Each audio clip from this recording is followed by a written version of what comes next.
Assalomu alaykum, hurmatli tomoshabinlar. Bugun siz bilan shunday muhim mavzuni muhokama qilamizki, bu har birimizning kundalik hayotimizga, oilaviy byudjetimizga va hattoki turmush sharoitimizga bevosita ta'sir qiladi. Gap yangi kuchga kirgan qonun haqida ketmoqda. Agar siz kommunal to'lovlar, uy-joyga xizmat ko'rsatish, umumiy mulkni boshqarish bilan bog'liq muammolarga duch kelgan bo'lsangiz, yoki shunchaki bu sohada shaffoflik va tartib bo'lishini istasangiz, bu video aynan siz uchun. Bugungi ma'lumotni bilmaslik jiddiy moliyaviy yo'qotishlarga, ortiqcha sarf xarajatlarga yoki hatto sudga murojaat qilishga olib kelishi mumkin. Shuning uchun darhol kanalga obuna bo'ling va videoga like bosing. Bu ma'lumotni o'tkazib yubormang. Aslida muammo nimada edi va endi nimalar o'zgardi? Avvallari uy-joy kommunal xizmatlari tizimi anchagina murakkab va parchalanib ketgan edi.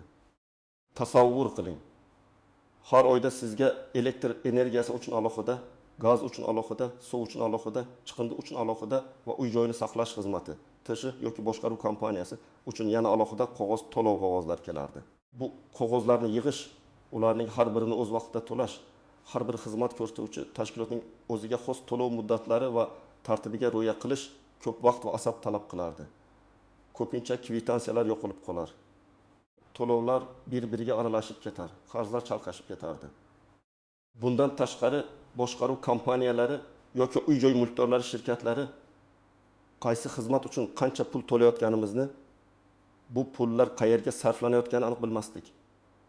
Umumiy foydalanishdagi joylar, masalan, yo'laklar, liftlar, tom qismi, podval va isitish tizimlari bilan bog'liq muammolar yuzaga kelganda, mas'uliyatni zimmasiga oladigan aniq bir tashkilot topish qiyin edi.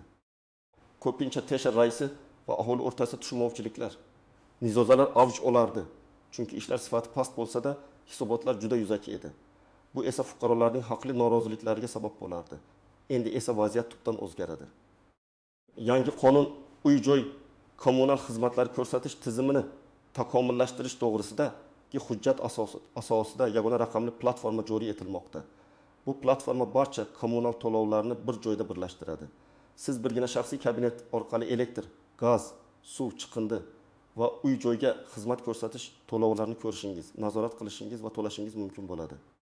Xizmat ko'rsatish shartnomalari standartlashtiriladi.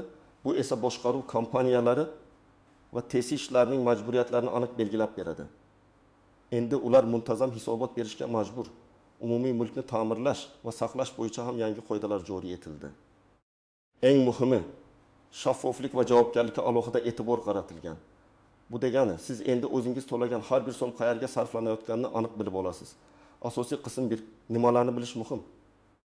Kim xavotir olish kerak va kim kerak emas? Yangi qonun bilan bog'liq eng muhim jihatlarni siz bilan batafsil ko'rib chiqaylik.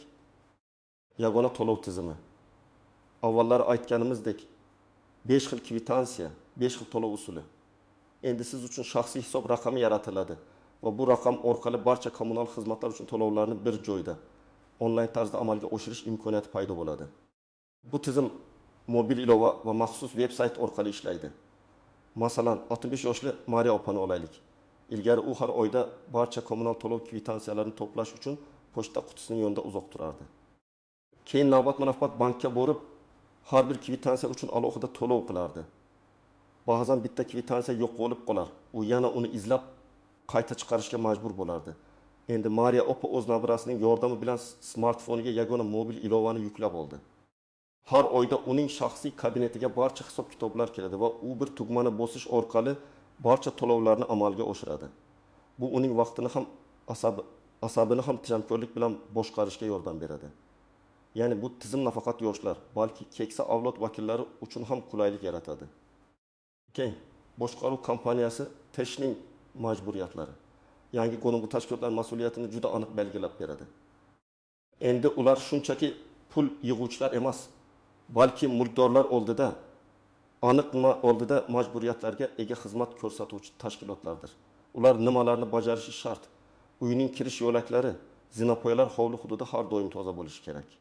Kichik ta'mirlash ishlari, eshiklar, oynalar, elektr chiroqlari, kalitlarning ishlashi, zinalarning butunligi kabi kichik nuqsonlar zudlik bilan bartaraf etilishi lozim. Bino infratuzilmasini saqlash, tom qismi, fasad, podval, isitish tizimi, suv ta'minoti va kanalizatsiya quvurlari liftlar kabi umumiy mulkning doimiy ish holatini ta'minlash. Masalan, 8 uyning 3 qavatidagi ayollar ko'p yildan beri tomidan suv oqib, shiftlari namlanib ketgandan shikoyat qilib kelishar edi.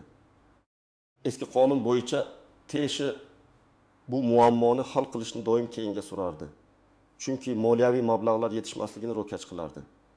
Endi yangi qonun kuchga kirgach, boshqaruv kompaniyasi suv oqish holati haqida yozma ariza tushganidan so'ng 15 kun ichida muammoni bartaraf etish shart. Agar ular bu muddat ichida ta'mirlash ishlarini bajarmasa, katta miqdorda jarima to'lashga majbur bo'ladi. Bu esa ularni o'z vazifalarini mas'uliyat bilan bajarishga undaydi. O'tu mulkdorlarning javobgarligi. Sizning ham umumiy mulkka nisbatan javobgarligingiz oshadi. Faqatgina kommunal to'lovlarni to'lash yetarli emas. Siz umumiy yig'ilishlarda ishtirok etishingiz, byudjetni tasdiqlashda ovoz berishingiz, boshqaruvni saylashda faol qatnashishingiz kerak. Kvartirangizdan tashqarida joylashgan shift, devor, quvurlar, tomlar, liftlar, yo'laklar bularning barchasi umumiy mulk hisoblanadi va ularni saqlashda sizning ham hissangiz bor. Masalan, 12 uyda lift ancha eskirib qolgan va tez buziladi. Ilgari uni almashtirish uchun aholining ko'pchilik ovozi kerak bo'lardi, ammo odamlar yig'ilishlarga kelishmasdi. Yangi qonun bo'yicha endi majlislar yagona elektron platforma orqali ham o'tkazilishi mumkin. Bu esa aholining ishtirokini osonlashtiradi. Agar aholining 5 liftni almashtirishga ovoz bersa va bu rejani tasdiqlasa, boshqaruv kompaniyasi belgilangan muddatda liftni almashtirish uchun byudjetdan mablag' ajratish shart bo'ladi. Sizning ovozingiz endi yanada muhimroqdir. 4. Hisobot va shaffoflik. Bu yangi qonunning eng muhim jihatlaridan biri. Boshqaruv kompaniyalari har chorakda yoki yarim yilda bir marta bajarilgan ishlar va sarflangan mablag'lar bo'yicha batafsil hisobot taqdim etishi shart. Bu hisobotlar onlayn platformada, shuningdek, uylarning e'lonlar taxtalarida joylashtirilishi kerak. Masalan, Sardor ismli yosh oila boshlig'i har oy tesishga katta miqdorda pul to'laydi, ammo bu pullar qayerga sarflanayotganini bilmasdi. Endi u onlayn platforma orqali, masalan, 2023 yil dekabr oyida ularning uyining tom qismini ta'mirlash uchun 20 million so'm sarflanganligi haqidagi batafsil hisobotni ko'ra oladi. Hisobotda materiallar narxi, bajarilgan ishlar hajmi, ishchilarga to'langan haq va boshqa xarajatlar aniq ko'rsatilgan bo'ladi. Agar qandaydir savollar tug'ilsa, u to'g'ridan-to'g'ri boshqaruv kompaniyasiga murojaat qilib, qo'shimcha tushuntirish talab qila oladi. Bu shaffoflik korrupsiyaning oldini olishga va aholining ishonchini mustahkamlashga xizmat qiladi. 5. Yangi tariflar va tuzatishlar. Kommunal xizmatlarning tariflari endi yanada aniqroq mexanizmlar asosida shakllantiriladi. Agar siz tariflar asosida deb hisoblasangiz, qonunda belgilangan tartibda murojaat qilish imkoniyatingiz bor. Masalan, agar sizning uyingizdagi isitish tizimi yomon ishlasa va xona sovuq bo'lsa, ammo sizga to'liq isitish xizmati uchun hisob-kitob qilingan bo'lsa, siz boshqaruv kompaniyasiga yozma ariza bilan murojaat qilib, xizmat sifati tekshirilishini va agar xizmat sifatsiz ko'rsatilgan bo'lsa, tarifga qayta hisob-kitob qilinishini talab qila olasiz. Agar kompaniya bu talabni bajarmasa, siz sudga murojaat qilish huquqiga egasiz. Kim xavotir olishi kerak? Bu yangi qonun birinchi navbatda avval kommunal muammolarga e'tiborsiz qarab kelgan shaxslar uchun ogohlantirishdir.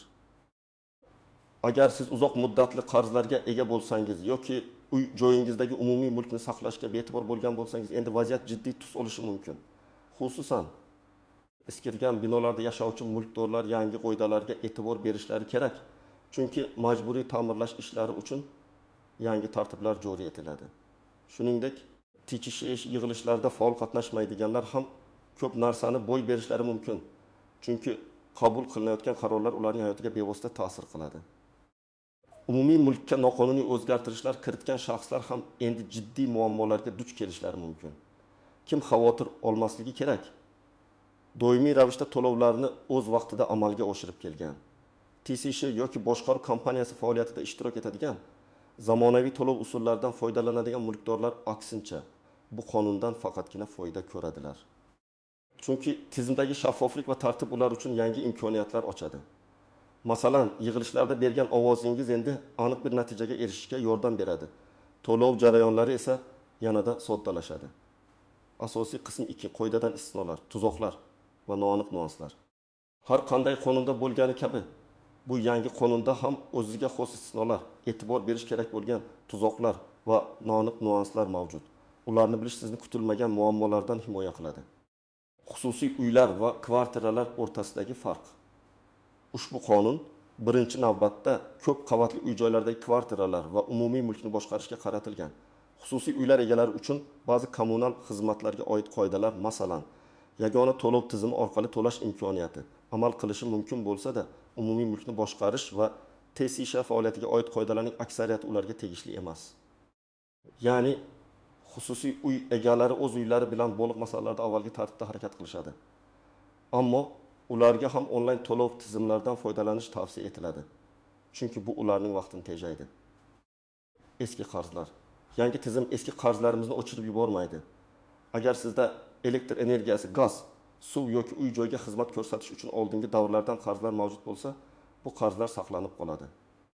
Ularni undirish mexanizmlari, shu jumladan kollektorlik agentliklari orqali yoki sud tartibida undirish ishlari davom etadi. Yangi qonun faqatgina to'lovlarni yig'ish va xizmatlarni boshqarish tizimini takomillashtiradi, ammo moliyaviy majburiyatlarni bekor qilmaydi. Shuning uchun eski qarzlarni imkon qadar tezroq bartaraf etishga harakat qiling. Aks holda yagona tizimda barcha qarzlar ko'rinib turadi va bu sizning keyingi faoliyatingizga salbiy ta'sir ko'rsatishi mumkin. O'tish davri. Har qanday yangi tizim joriy etilganda dastlabki oylarda kichik nosozliklar, tushunmovchiliklar yoki texnik muammolar yuzaga kelishi mumkin. O'tish davrida ba'zan ikkita to'lov usuli eski va yangi parallel ravishda ishlatilishi mumkin. Masalan, dastlabki bir necha oyda sizga hali ham qog'oz kvitansiyalar kelishi mumkin. Shu bilan birga onlayn tizimda ham hisob-kitoblar aks etishi mumkin. Bunday holatda 2 marta to'lab yubormaslik uchun juda ehtiyot bo'lishingiz kerak. Eng yaxshi yechim qog'oz kvitansiyalarda ko'rsatilgan summalarni onlayn platformadagi ma'lumotlar bilan solishtirib ko'rish va faqat bir usulda to'lash. Agar ikki xil summa aks etsa, zudlik bilan boshqaruv kompaniyasi yoki kommunal xizmat ko'rsatuvchi tashkilotga murojaat qilib, aniqlik kiritish lozim. 4.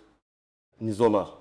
Xizmat sifati yoki hisoblangan to'lovlar bo'yicha noroziliklar yuzaga kelgan taqdirda qonunda rasmiy shikoyat qilish mexanizmlari aniq ko'rsatilgan. Avvalo, boshqaruv kompaniyasiga yozma ravishda ariza bilan murojaat qilish lozim.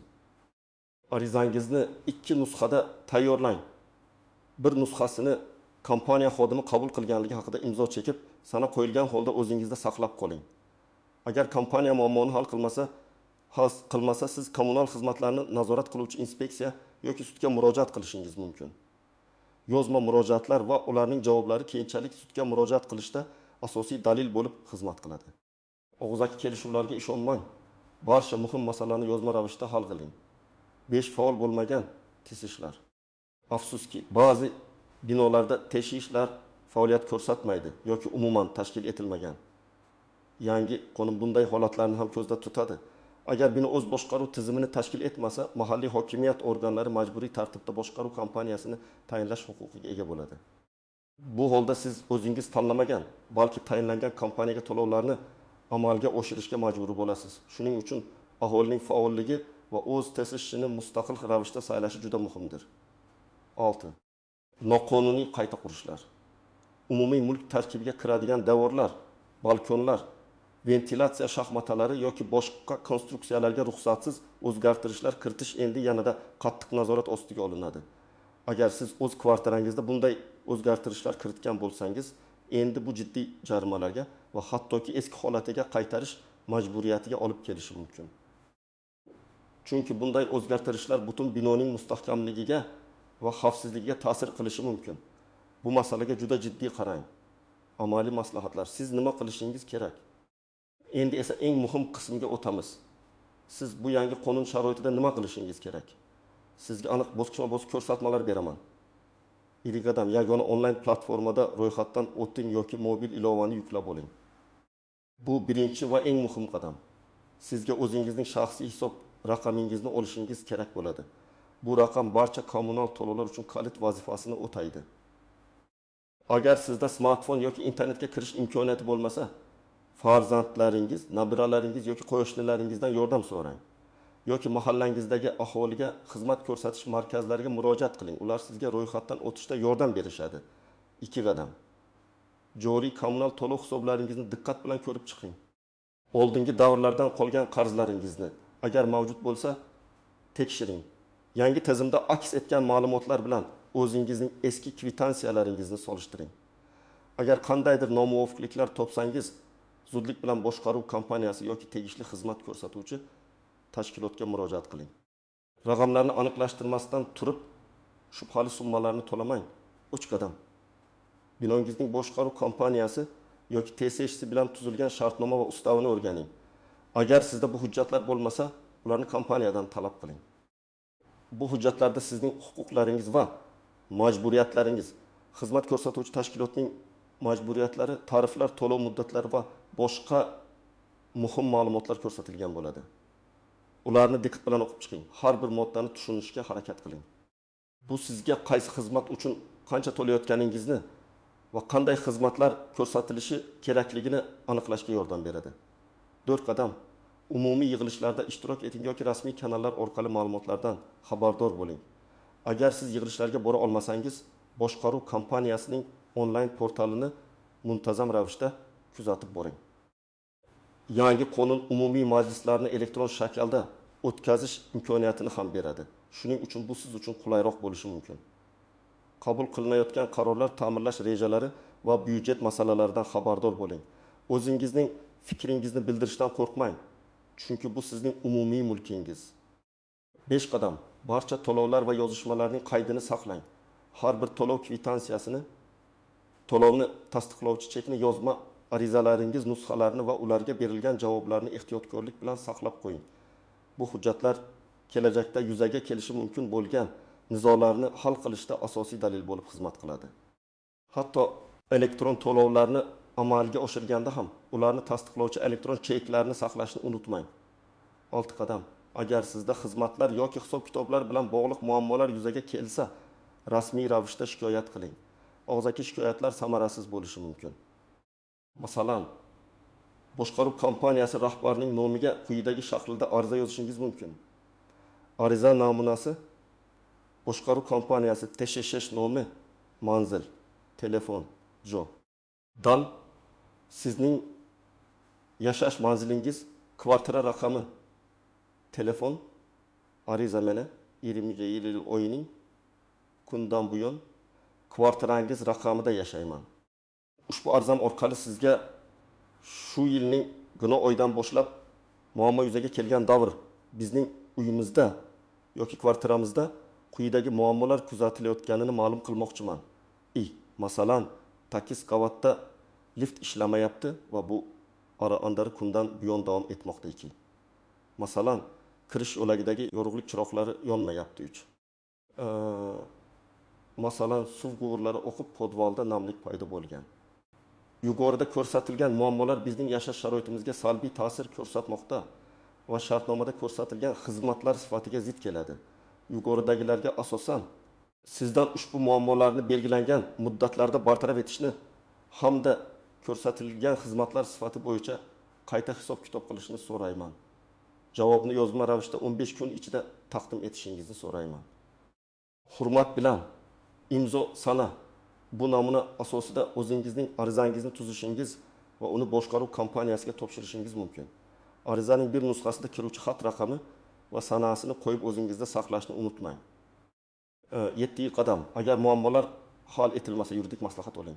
Agar boshqaruv kompaniyasi yoki TSH sizning murojaatlaringizga javob bermasa yoki muammoni hal etmasa, advokatga murojaat qilishdan yoki sudga da'vo arizasi kiritishdan tortinmang. Qonun sizning tomoningizda, shunchaki o'z huquqlaringizni himoya qilish uchun faollik ko'rsatishingiz kerak. Xulosa va yakuniy chorlov. Bugun biz siz bilan yangi qonunning hayotimizga olib kirayotgan muhim o'zgarishlari haqida batafsil gaplashdik. Bu qonun uy-joy kommunal xizmatlar tizimida shaffoflik, qulaylik va javobgarlikni ta'minlashga qaratilgan. Yagona to'lov tizimi, boshqaruv kompaniyalarining aniq majburiyatlari, hisobot berishning shaffofligi va mulkdorlarning faol ishtirok etishi kabi yangiliklar bizning yashash sharoitimizni yaxshilashga yordam beradi. Eng muhimi, befarq bo'lmang. O'zingizning huquqlaringizni biling va ularni himoya qilishda faol bo'ling. Chunki bu sizning uyingiz, sizning mulkingiz va sizning farovonligingizdir. bu ma'lumotlar siz uchun foydali bo'ldi degan umiddaman. Yangi qonun haqidagi fikrlaringizni izohlarda yozib qoldiring. Bu video sizga yoqqan bo'lsa, albatta like bosing va kanalimizga obuna bo'lishni unutmang. Zero biz kelgusida ham siz uchun foydali va muhim ma'lumotlarni taqdim etishda davom etamiz.